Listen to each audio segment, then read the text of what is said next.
करमपुर में बिजाणी बिरादरी पारां मुगी अब्दुल हफीज़ बिजाणी की बाजियाबी लाइ करमपुर लाड़ो इंडस हाईवे ते लगायल धरणो सूबाई वज़ीर पीपी मीर शबीर अली खान बिजाणी की ख़ातिरी बाद 4 कलाकनि खां पोइ ख़त्म कयो वियो।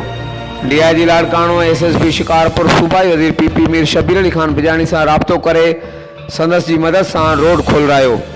डीआईजी लाड़काणो ऐं एसएसपी शिकारपुर सूबाई वज़ीर के यकीन ॾियारियो त मुख़्तियार कार ऐं रेवेन्यू अमलियो के वाक़े वारे हंधि मोकिले हद जो तयन कयो वेंदो त अॻुवा वाक़ियो नापरकोट जी हद में थियो आहे या ठुल्बी सेक्शन पुलिस जी हद में थियो आहे।